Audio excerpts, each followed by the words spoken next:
So you want to get your brand or your business on YouTube, but hiring a video editor isn't in the budget right now.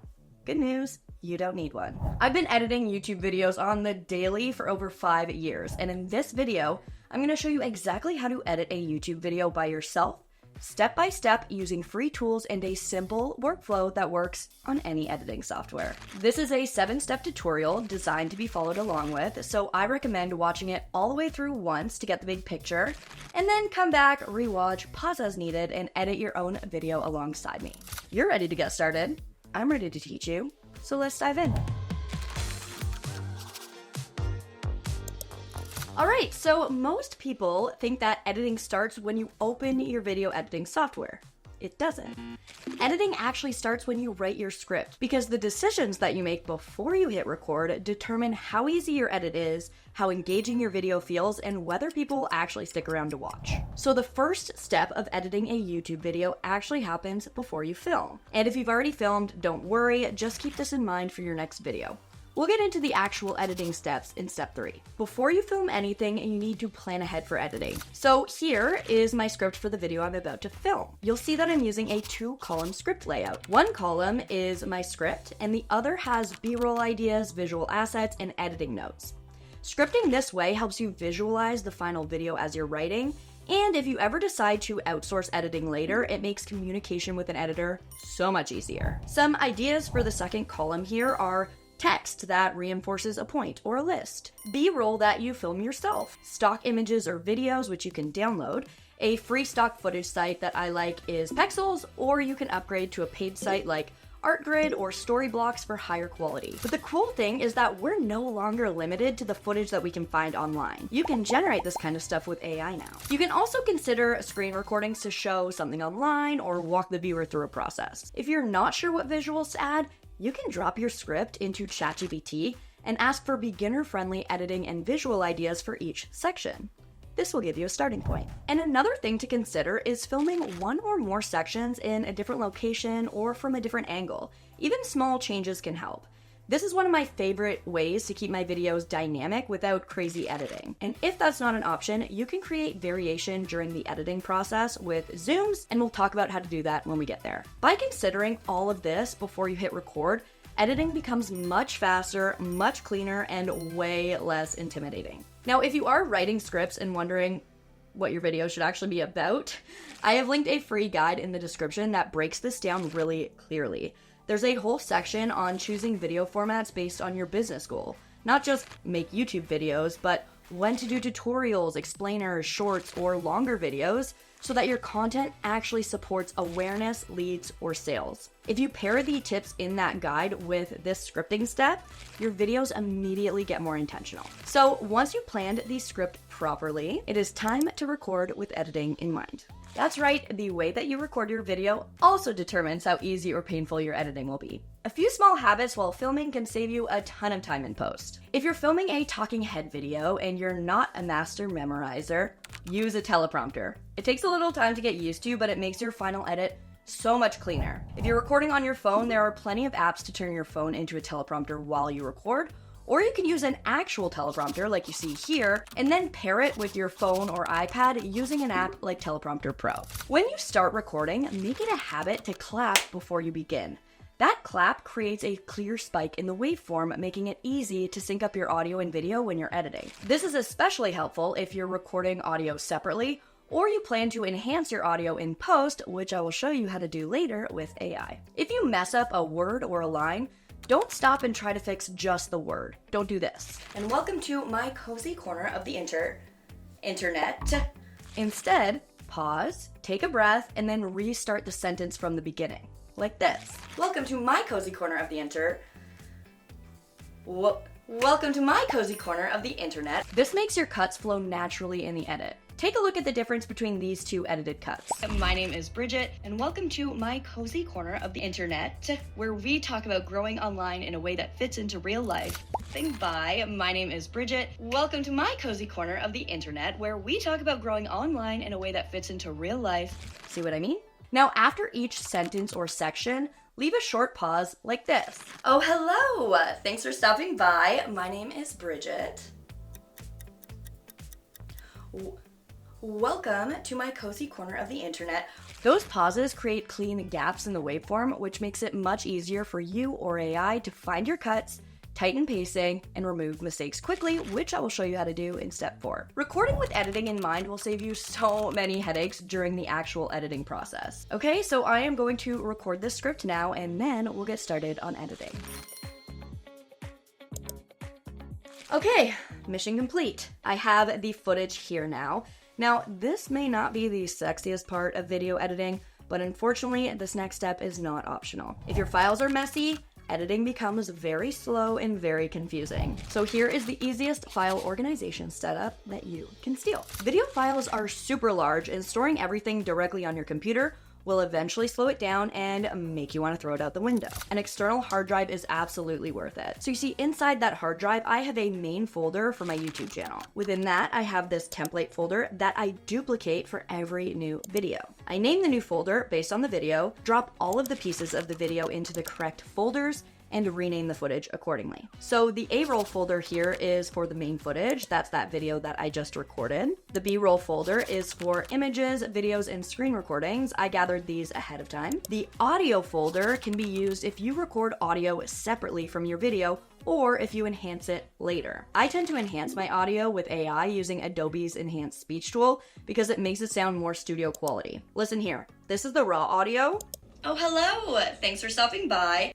And then this is the enhanced audio. Oh, hello, thanks for stopping by. Pretty cool, right? And then lastly, I've got the export folder here where I will export the final file to. If you don't have a video editing software in mind yet, I recommend starting with CapCut on the free tier or DaVinci Resolve, which is always free. Both will give you a really solid feel for how video editing works before you decide whether you want to invest in something more advanced like Premiere Pro or Final Cut Pro. The workflow that I'm about to walk you through works in any editing software. I've narrowed it down to only the techniques you need to know to go from a folder full of files to a finished video. Once you've nailed these, you can always level up with more intermediate strategies later. I'll be demonstrating everything using CapCut's free desktop version. Let's get into it.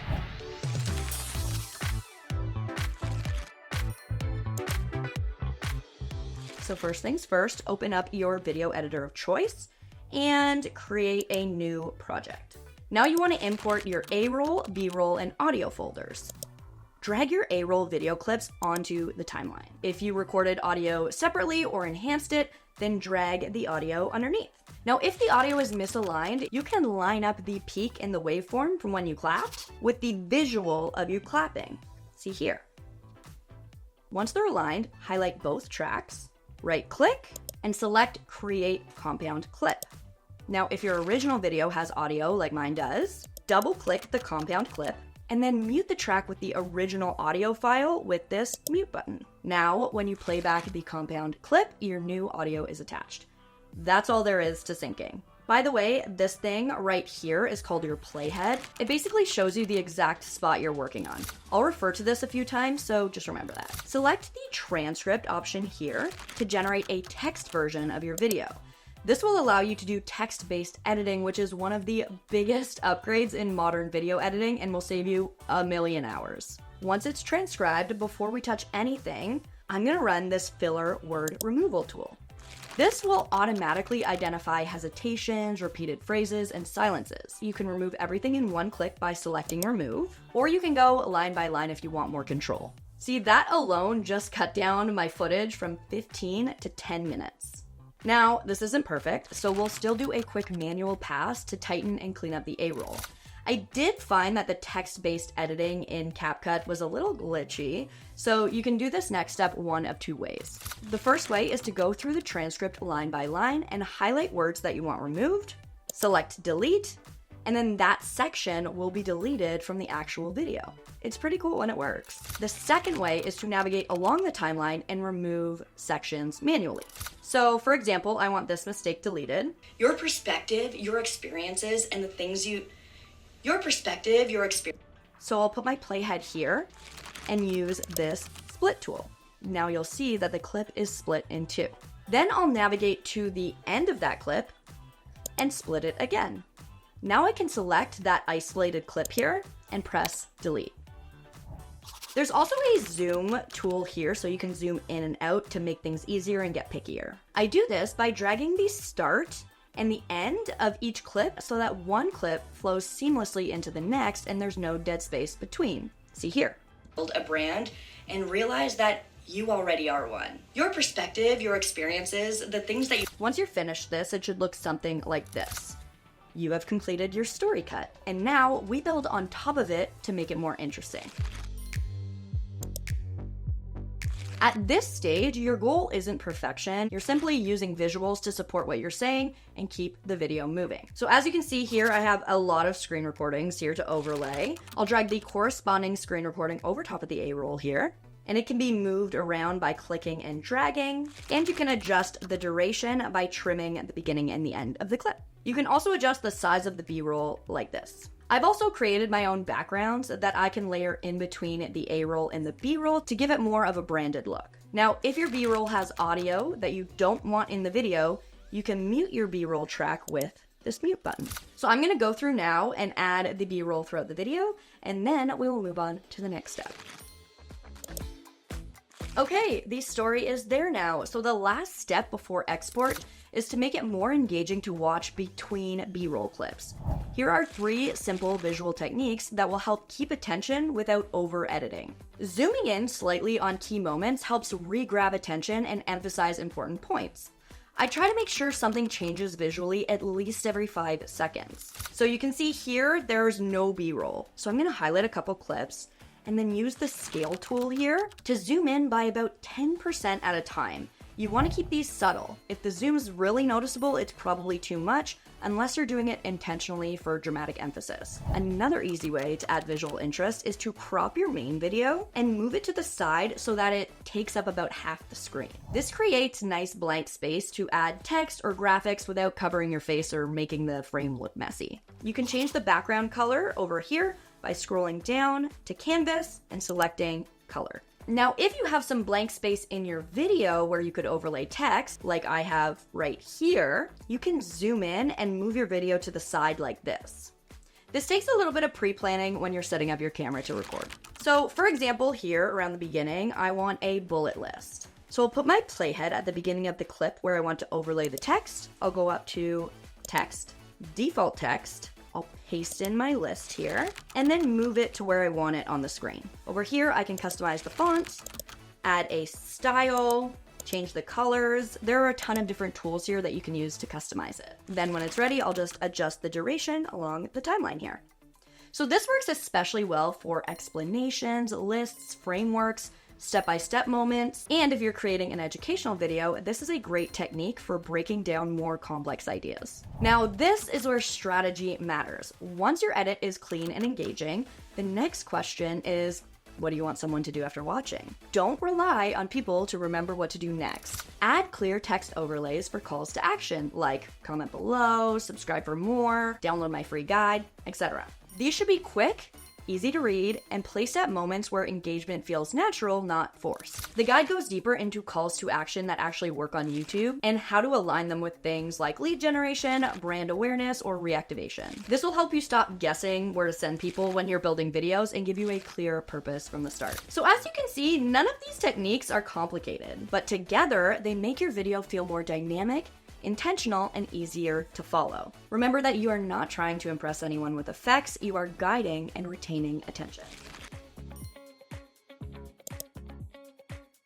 All right, so now the video is completely assembled. Before I export, I usually do one final watch through to check for awkward pauses, missed cuts, text that stays on screen too long or not long enough, and audio levels that feel off.